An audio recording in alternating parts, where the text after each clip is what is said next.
The night shift in a convenience store always feels a little unreal. After 1 a.m., the whole street survives only on the cold flicker of neon signs. I stand behind the counter, scrolling through complaints in the part-timer group chat, thinking maybe I really was born just to rot away in places like this. The door sensor chimes softly. I don't need to look up to know who it is.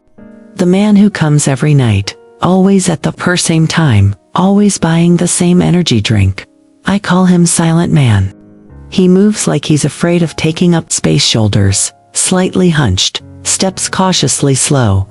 When he hands me money, he avoids even brushing my fingertips, as if contact might trigger something dangerous. But tonight, he looks different. His fringe is damp, rainwater sliding from his temple down his neck. He seems less like a customer walking into a store, and more like something that slipped out of a darker place. Good evening, I say. He startles just slightly, then replies, Good evening. in a voice that sounds like it's been pressed down for a long time. He sets the drink on the scanner.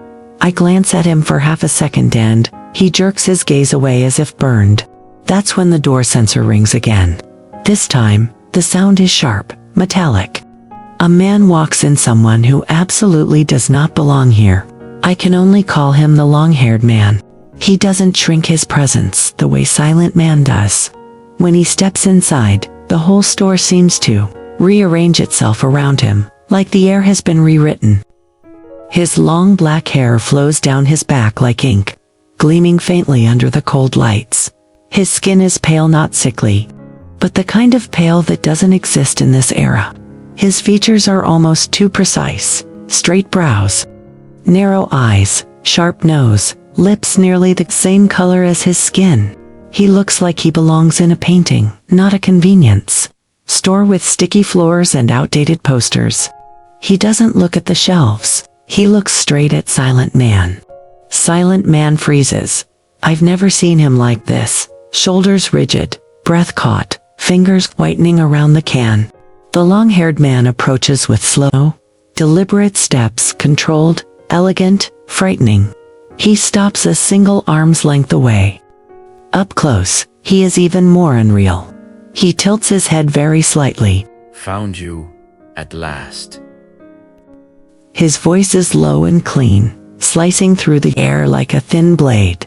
Silent Man swallows but doesn't speak. The long-haired man's gaze travels over him with unsettling familiarity, then flicks briefly to me, cold, uninterested, but heavy enough to make my heartbeat stumble. Hiding in a place like this. Emotion.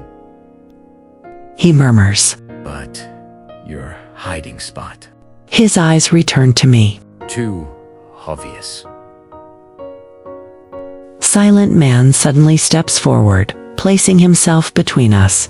The movement is fast enough to blur on the security camera. His voice is quiet but firm. The long-haired man lets out a soft laugh, amused, cruel. Playing the protector now. How ironic. He doesn't bother looking at me again. He's still speaking to Silent Man, but his words slice through the space like scalpels. Well then. Let's follow the old rule. Silent Man's jaw tightens.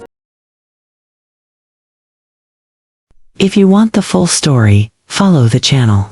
And if you can't wait to read the complete version on my novel site, https://www.inkitt.com/stories/1601586. Thank you.